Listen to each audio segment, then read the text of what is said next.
Alléluia. Même si tu es païen, tu es chrétien, Dieu s'intéresse à ta vie. Alléluia. Parce que quand tu vas quitter la terre et que tu vas aller au ciel, le Seigneur va te redemander qu'est-ce que tu as fait de ma parole. Même si tu n'as pas tu l'as pas servi, tu n'as pas donné ta vie à Dieu, il va te demander qu'est-ce que tu as fait de mon évangile. Qu'est-ce que tu as fait de ma parole. Quand les gens t'ont prêché, les gens ont parlé de moi. Qu'est-ce que tu as fait de ma parole. Maintenant tu vas voir que toi-même tu as dit, ah Seigneur, je n'ai pas accepté même comme ça. Maintenant donner toi tes raisons. Mais Dieu, il considère que tout le monde doit entendre parler de lui. Tout le monde doit entendre parler de l'évangile. Alléluia. Donc nous bénissons le Seigneur pour ce moment. Alléluia. Seigneur mon Dieu Père, Saint-Esprit de Dieu, prends le contrôle de toutes choses. Esprit de Dieu, agis. Père, mets ta parole dans ma bouche. Que tout ce qui est en moi qui ne t'honore pas soit ôté au nom de Jésus. Saint-Esprit, éclaire-nous. Car Père, toi ta parole dit que tu ne veux qu'aucun d'entre nous périsse, mais que nous tous nous parvenons à la connaissance de la vérité.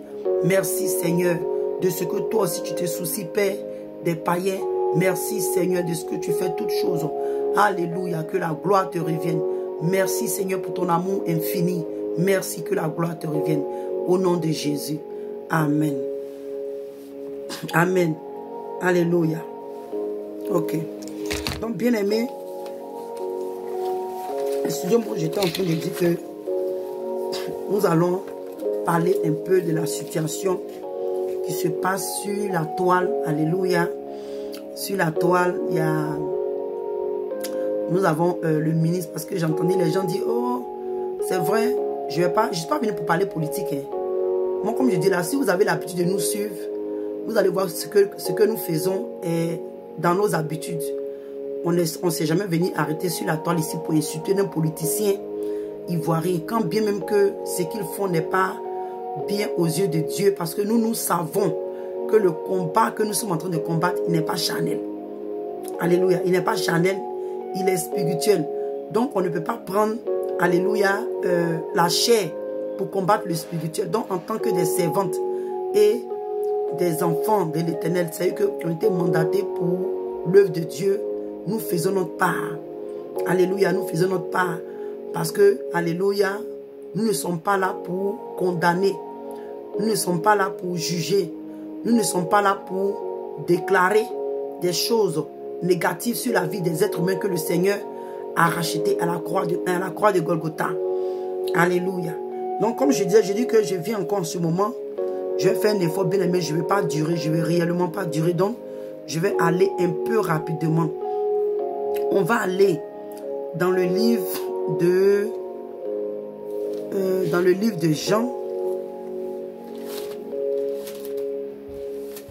On va aller dans le livre de Jean, excusez-moi.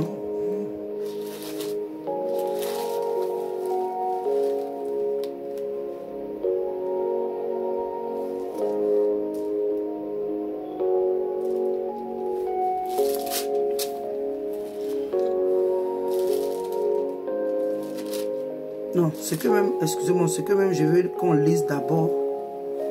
Excusez-moi, ce que je veux qu'on lise d'abord. Allons-y dans le livre d'Éphésiens d'abord. Excusez-moi. Dans le livre d'Éphésiens.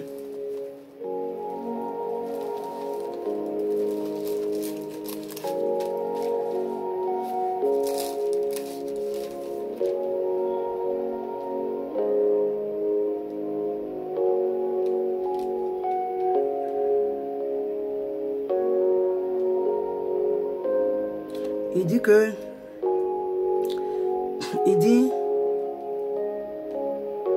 ok, il dit, Éphésiens 5, verset 2, il dit, et marchez dans la charité à l'exemple de Christ, qui nous a aimés et qui s'est livré lui-même à Dieu, comme une offrande et un sacrifice d'odeur.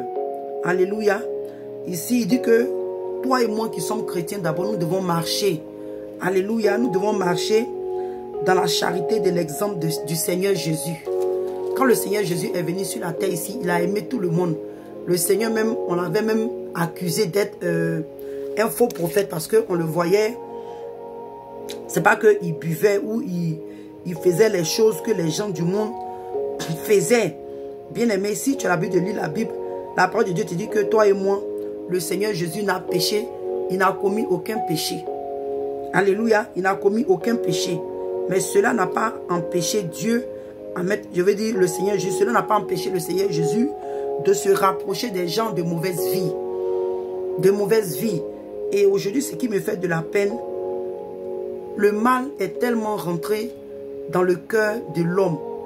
Alléluia, le mal est tellement rentré dans le cœur de l'homme que aujourd'hui, l'homme est prêt à tout prix à se venger. L'homme est tout prêt aujourd'hui, est prêt, je vais dire, l'homme est prêt à faire du mal. C'est-à-dire que l'homme est prêt à rire quand son prochain est en train de périr. Alléluia, quand son prochain est en train de périr, l'homme aujourd'hui est prêt aujourd'hui à se venger, si je peux le dire, à se venger. Donc ce que je voulais dire, le Seigneur te dit que toi et moi là, nous devons marcher dans la charité, à l'exemple de Christ. C'est qu'on doit marcher, pratiquer l'amour, à l'exemple du Seigneur, parce qu'on dit que nous sommes chrétiens. Les chrétiens, nous sommes différents du monde. Alléluia, les chrétiens, nous sommes différents du monde. C'est-à-dire que quand on nous voit là, on doit savoir que ce peuple-là, ce monde-là, ils sont différents. Ils ne sont pas comme les autres. Alléluia. Quand les gens nous voient, c'est comme ça que nous devons être. On doit être différent aux yeux des gens. On ne doit pas avoir le même langage. Alléluia, que les gens du monde. On ne doit pas avoir les mêmes sentiments que les gens du monde. Mais malheureusement, aujourd'hui, beaucoup d'entre nous, alléluia, beaucoup d'entre nous, nous sommes tombés dans la chair, dans nos manières. Quand les gens du monde font des choses, nous aussi, on est parmi eux. Ok, je vais laisser ce téléphone, c'est en train de me distraire. Je vais laisser ça. Excuse-moi, il dit que qu'il nous a aimés. Donc, il est en train de nous dire que toi et moi, bien-aimés, on doit aimer. On doit aimer les gens du monde. On doit aimer les païens. On doit aimer même les sorciers, les gens. En tout cas, les gens qui n'ont pas la même croyance, quel que soit ce qu'il est, ce qu'elle est, toi et moi, nous devons les aimer.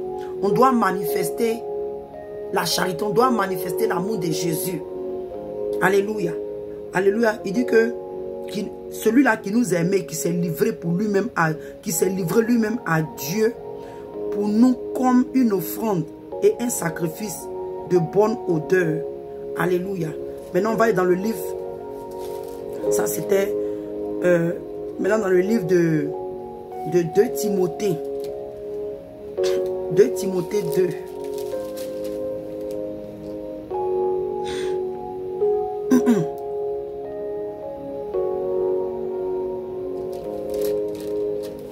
Non, attendez, j'ai oublié dans le livre de 1 Timothée, attendez. Ok. 1 Timothée 2.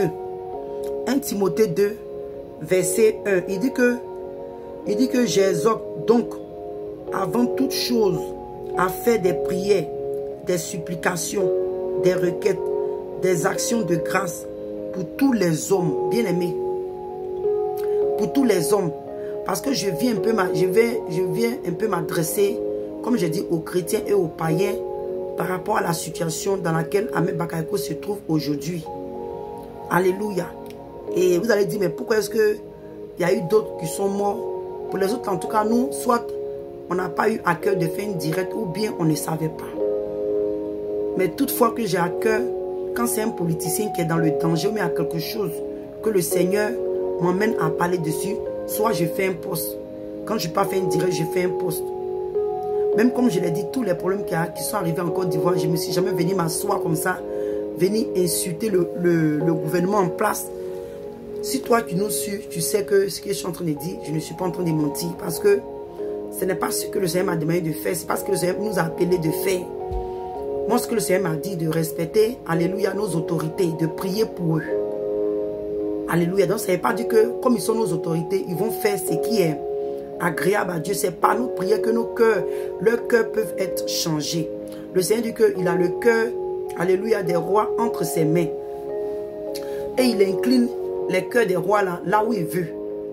Or, si nous, on a la volonté de Dieu en nous, on aime ce que Dieu aime, où Dieu veut incliner le cœur du roi, ça sera à notre faveur. Ça sera à notre faveur parce que ce que Dieu aime, c'est ce que nous aimons. Donc si Dieu doit incliner là où il veut, ce que nous voulons là, c'est comme c'est là que Dieu va incliner le cœur de nos autorités. Mais chrétiens, si tu es honnête, combien de fois tu as pris ton temps pour jeûner et prier pour les autorités en Côte d'Ivoire? Pour les politiciens, combien de fois tu as pris à cœur? On ne prie parce que, bien aimé, je dis que je ne veux pas que ce direct là soit trop long. Mais examinons-nous un peu.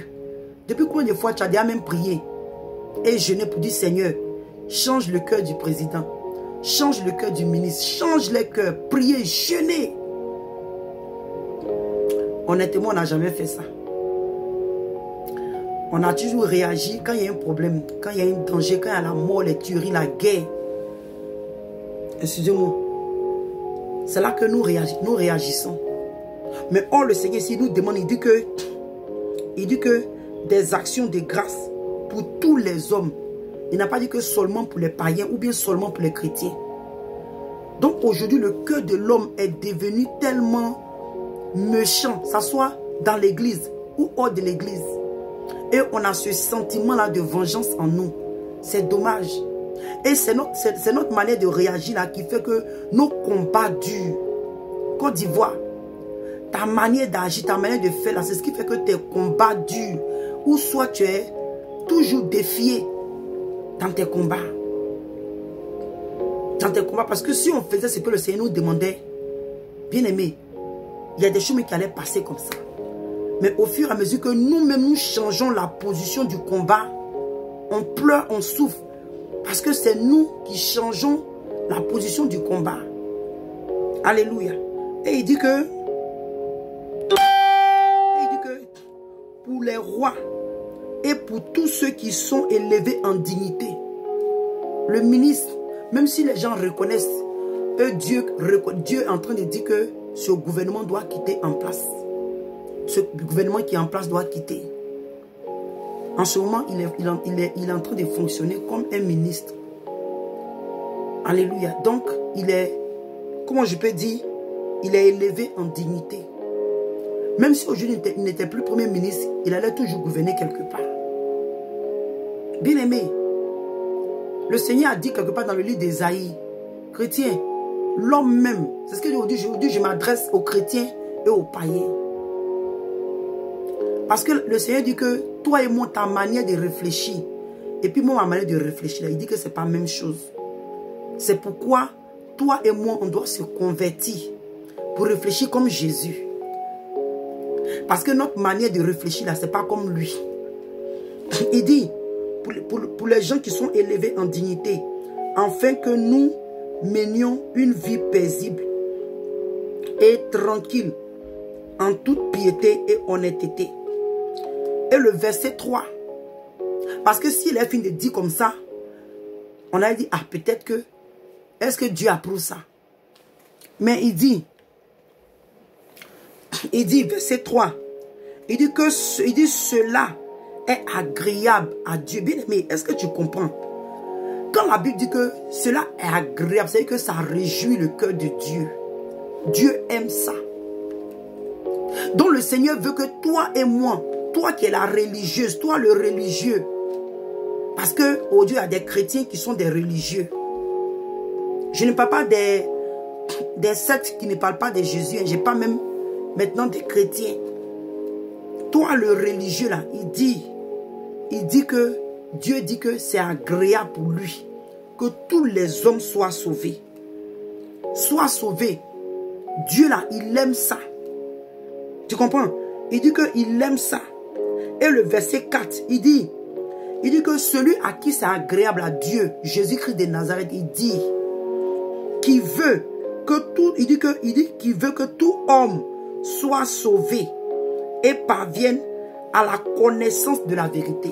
Donc le Seigneur Jésus veut que Ahmed Bakayoko, alléluia, parvienne à la vérité et à la connaissance de son existence et à la vérité. Mais comme je dis, ces personnes-là, ils n'ont pas les gens qui peuvent leur annoncer l'évangile. Ils ne sont pas en contact avec les gens qui peuvent leur annoncer l'évangile. Donc c'est un danger pour les âmes. Regardez comment est-ce que la Côte d'Ivoire est en train de perdre ses enfants.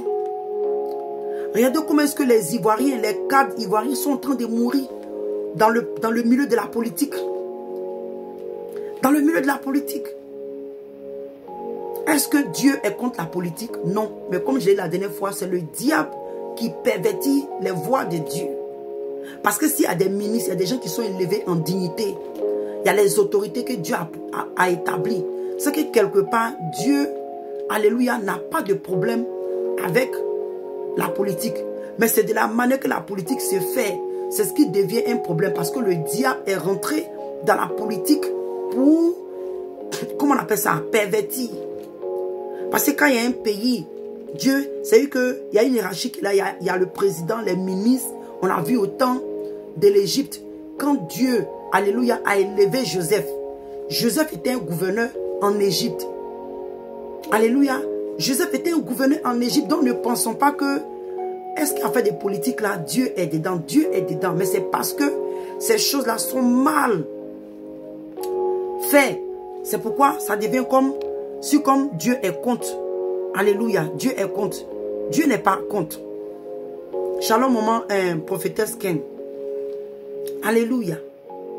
Donc, j'ai dit que je viens en ce moment-là, bien-aimé, pour réveiller un peu la conscience des gens, pour ne pas que cette histoire-là nous emmène à pécher.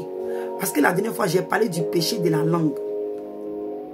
J'ai parlé du péché de la langue. Et la Côte d'Ivoire est sur le chemin de péché. Maman dit que faut pas. Maman dit qu'ils sont déjà tombés dedans. Parce que les choses qui sont en train d'arriver en Côte d'Ivoire vont amener beaucoup de désordre dans le pays. Désordre dans le pays, surtout sur le plan spirituel. Parce que Balaam est en marche sur la Côte d'Ivoire. L'esprit de Balaam est en marche sur la Côte d'Ivoire. Mais les Ivoiriens n'ont pas encore compris. Les Ivoiriens n'ont pas encore compris. On va prendre le prochain verset.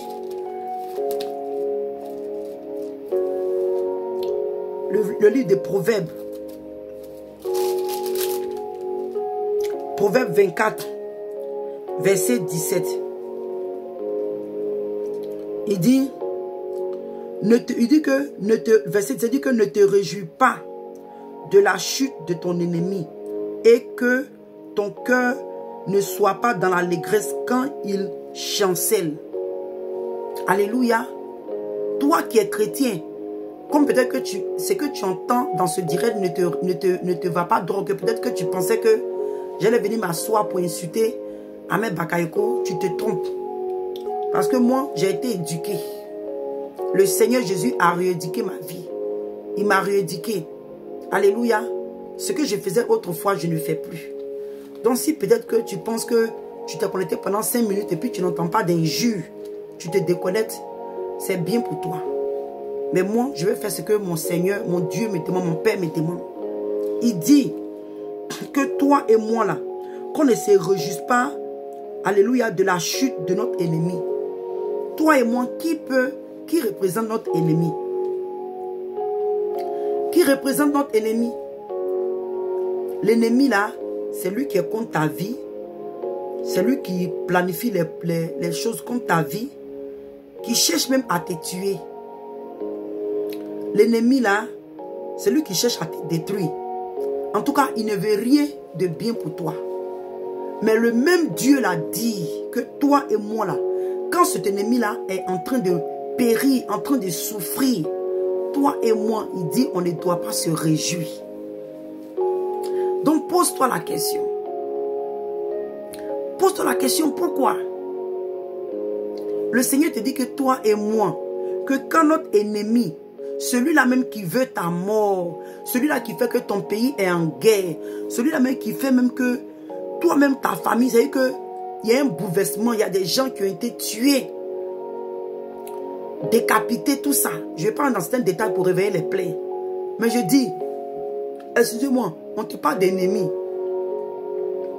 On ne te parle d'ennemis. Mais le Seigneur Jésus te dit que cet ennemi-là, le jour qui sera en train de chanceler, qui sera en train de souffrir, quand il sera dans l'agonie, quand il est sur le point, sur le lit de mort, quand il est en train de souffrir, le Seigneur te dit que ne te réjouis pas. Il dit, ne sois pas dans l'allégresse. Comme aujourd'hui, je vois, il y a un gars là, peut-être qu'il vit aux États-Unis ici. Il y a Serge Kassi qui était en train de demander aux gens. Serge Kassi là, à ma connaissance, il n'est pas un chrétien. Et puis tout à l'heure, maman Ange m'a dit quelque chose et j'ai vu que c'est vrai. Même si par exemple tu es FPI ou bien Go comme on le dit, et que peut-être que les gens souhaitent qu'il meure, je ne dis pas ce que les gens ont dit, hein, mais quel que soit le parti, mais les gens de Soro Guillaume, quel que soit le parti, te dit, oh, à cause d'eux, ils ont égorgé les gens, ils ont fait ça, qu'il n'a qu'à mourir. Bien aimé, tu ne sais pas ce que tu es en train de dire, parce que le jour, quand le Seigneur était avec ses disciples, et qu'il y avait des gens qui étaient en train de faire des choses bizarres, ils ont demandé au Seigneur Jésus que, est-ce que tu veux qu'on invoque le feu? Excusez-moi, hein. Ils ont demandé au Seigneur, est-ce que tu veux qu'on invoque le feu pour que le feu les consume? Le Seigneur Jésus lui a dit que vous ne savez pas de quel esprit vous êtes animé. Donc toi qui es en train de prier Dieu, pour dire, oh Dieu l'a frappé, Dieu a exaucé mes prières. Bien aimé, Dieu ne fera pas comme ça. Le temps où nous sommes là, sinon si Dieu, je sais que Dieu a différentes manières de travailler. Ça, je ne vais pas dire que je connais Dieu à 100% parce que nous continuons à apprendre. Alléluia. Mais ce Dieu-là, ce petit temps que j'ai expérimenté avec lui, Dieu ne change pas, c'est vrai. Et aussi, il y a des choses qu'il ne fait pas. Tu comprends? Il y a des choses qu'il ne fait pas. Parce que, comme il dit là, le Seigneur te dit que ton ennemi, quelqu'un qui est contre ta vie, Dieu dit qu'il ne faut pas te réjouir quand il est en train de périr. J'étais en train de parler de un gars qui était, bon, je ne sais pas s'il est gars, mais quoi, je ne sais plus, mais comme je dis, je ne vais pas parler de politique, mais il y a quelqu'un qui est en train de parler, et il y a Serge Kassi qui a dit que on n'a qu'à prier pour le ministre Ahmed Bakayoko. Il a insulté, je crois qu'il vient d'Amérique, il a commencé à insulter le monsieur, les injures en anglais. Moi ici, je comprends ce qu'il dit, mais c'est grossier, donc j'ai dit waouh. Il a commencé à insulter. Vous voyez, et ça m'a fait de la peine. J'ai dit, vous voyez, on va dire ce que, on dirait peut-être des choses d'un homme, hein, mais le président Laurent Gbagbo, je ne l'ai pas côtoyé personnellement. J'ai eu l'opportunité de côtoyer ses filles. Et je bénis Dieu en tout cas pour Marie-Patrice et Marie-Laurence. Vraiment, permettez-moi de dire vos noms aujourd'hui dans mes directs. Je bénis le Seigneur pour ces filles-là parce que je les ai côtoyées pendant des années ici à Atlanta. Et c'est des filles, en tout cas, quand j'étais avec elles, elles sont humbles. Elles sont humbles. Donc, ce qui m'a amené à comprendre l'éducation qu'elles ont reçue de leur père et de leur mère. En tout cas, l'éducation qu'elles ont reçue, c'est des filles qui sont éduquées. Donc, je sais que quand je regarde leur papa, le président Laurent Gbagbo pas venir dire que, oh, il va se réjouir pour dire que Ahmed Bakayoko est en train de mourir. Il a été empoisonné, venir parler. Je ne pense pas. Aujourd'hui, ce qui se passe sur la toile, il y a des fanatiques, il y a des gens qui, vous voyez souvent ces personnes-là, ils ne sont pas en contact même avec la plupart des cyberactivistes là. Ils ne sont pas en contact avec eux. Ça, moi, c'est ce que je pense. C'est-à-dire qu'ils viennent, ils expliquent, ils parlent. Mais tu vois que souvent ces personnes-là, si on leur demandait ce que ces gens-là disent, est-ce qu'ils sont pour, ils vont te dire non. Moi, c'est ce que, pas que c'est Dieu qui m'a dit, c'est ce que je pense. Donc souvent, comme ils sont mal compris, par rapport à ce que tel parti a dit, on prend et puis on s'insulte, on se dévore. Vous voyez, donc le monsieur, il n'était pas d'accord qu'on prie pour Ahmed Bakayoko, mais ça m'a fait rire. Ça m'a fait rire parce que toi, qui toi tu es pour décider qui va vivre où? Et j'ai aimé, il y a quelqu'un qui a commenté comme ça, que qui toi tu es pour décider qui va vivre mais qui va mourir. Nous, on ne peut rien décider. Mais nous, en tant que serviteurs et servants de Dieu, nous faisons notre part. Nous faisons notre part. Donc, comme je disais que l'homme que je connais, que je vois comme ça sur la toile, j'ai côtoyé ses filles, je les ai connues, on s'est fréquenté, on était intimes. C'est-à-dire que notre relation, on s'est connus à Atlanta. Ces filles-là, en tout cas, je bénis Dieu pour l'éducation qu'elles ont reçue. Comme je le dis, je le répète encore. Et quand je regarde un peu, je sais que le papa... Donc, ce n'est pas un homme qui a venu se réjouir pour dire que, oh, tel monsieur, il a été empoisonné, se réjouir. Je ne pense pas. Donc, je vais m'arrêter un peu sur... Je vais laisser ce côté-là. Donc, c'est pour dire que si même des gens qui ne sont pas chrétiens comme nous, on le croit, qui ne s'affichent pas comme nous, on s'affiche, alléluia, en tant que serviteur ou servante ou chrétien, et on va se réjouir, et puis on pense que, oh, c'est Dieu qui a exaucé nos prières. Donc, si Dieu doit exaucer nos prières en empoisonnant, c'est que notre Dieu que nous adorons là, c'est un petit Dieu. Hein? C'est un petit Dieu. Bien aimé, il y a des situations qui sont plus graves que ce que nous voyons physiquement sur la Côte d'Ivoire. Moi, personnellement, ça me fait pitié pour lui. J'ai mal, ça soit dans tous les côtés politiques. C'est-à-dire que, par exemple, je n'ai pas de parti. Je n'ai pas de parti. Celui derrière qui Dieu est, c'est pour cette personne-là que, comment je peux dire, je peux peut-être, si le Seigneur demande qu'on prie pour quelqu'un, je vais dire pour un parti, mais quelqu'un, si le Seigneur a dit, sinon, je n'ai pas de parti. Le seul parti que j'ai, c'est le parti de Jésus-Christ de Nazareth.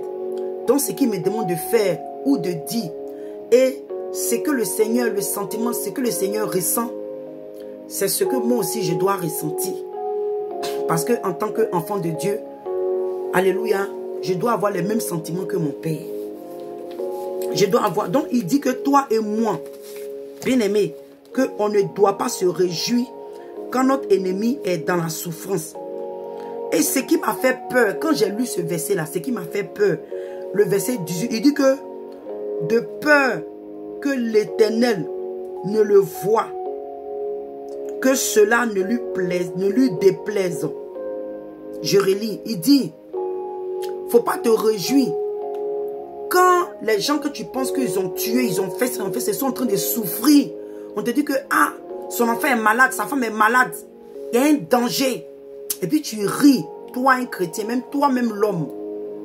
Toi-même l'homme, il dit que, faut pas te réjouir de peur que l'Éternel ne le voie et que cela ne lui déplaise.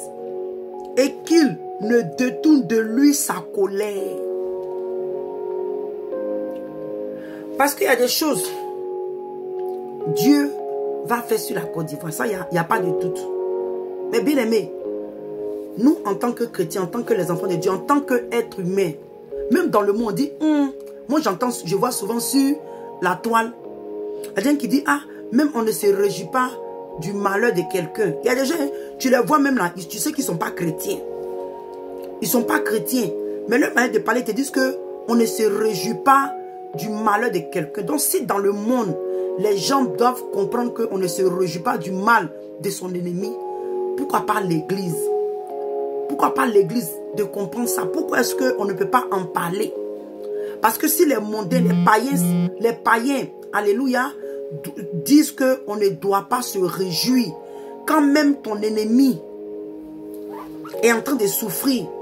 Donc le Seigneur dit que de peur que, la Bible dit que de peur que Dieu voie ta manière de ce que tu es en train de faire. Tes paroles vaines, tes paroles d'injure, tes paroles de moquerie, tes paroles de condamnation, tes paroles de malédiction, tes paroles d'injure. Juste quand tu fais des directs, il y a des gens qui disent ça l'a raté. Il y a des gens qui disent que chacun a son tour. Ça, ce n'est pas à toi. Ce n'est pas à toi. Il ne faut même pas penser comme ça dans ton cœur. Pour dire que tu as fait sur ta bouche. Toi, tout ce que tu vas demander, Seigneur, agis selon toi ta volonté. C'est pourquoi depuis ce qui s'est passé sur la Côte d'Ivoire, quand nous prions pour la Côte d'Ivoire, alléluia, on ne prie pas pour dire que Dieu n'a qu'à tuer le président, comment il s'appelle, comment il s'appelle, Alassane Ouattara, son frère, sa femme, bien aimé.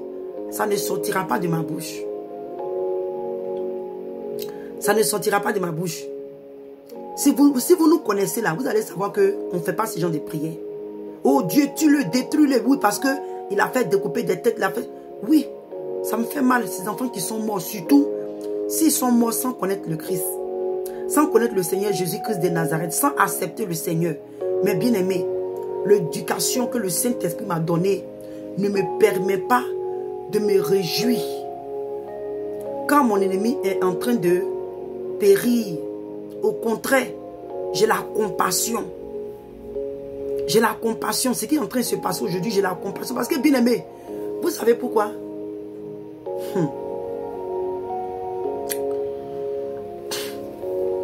Tu n'as jamais vu l'enfer. Les gens qui ont expérimenté l'enfer, ils disent que même ton ennemi, tu ne le souhaites pas aller à l'enfer.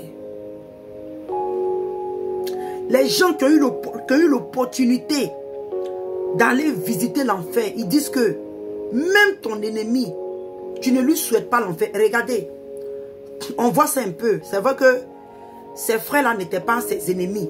Mais hey, je peux dire que moi ici, là, donc mes frères n'ont qu'à venir, on va souffrir ensemble. Hein? Le riche et Lazare. Qu'est-ce que le riche a dit? Le riche a dit à Abraham que, pardon, envoie Lazare, allez dire à mes frères pour ne pas qu'ils viennent ici. Alléluia. Pour ne pas qu'ils viennent ici. Tu as me dit que oui, mais maman, peut-être que comme c'est ses frères, il les aime. Oui. Mais je dis, quand tu es en train de souffrir quelque part, souvent quand tu dis, ah, je ne vais pas souffrir seul, venez, puis peut-être, si on se voit, on se consoler. Mais le riche a dit qu'il ne veut pas que ses frères viennent là-bas. C'est pour dire que l'enfer, là, ce n'est pas un lieu où tu vas souhaiter que ton ennemi aille. Parce que, d'après les Américains, it's not a place. Ce n'est pas un coin agréable. Ce n'est pas un coin où même la chair, l'homme même peut supporter. Mais malheureusement, il y a beaucoup de personnes qui sont déjà allées là-bas.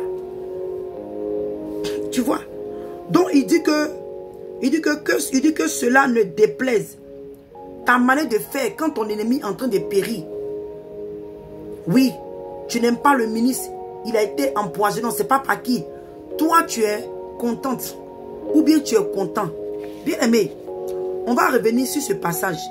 Allons-y voir rapidement dans le livre de Jean. Dans le livre de Jean 13.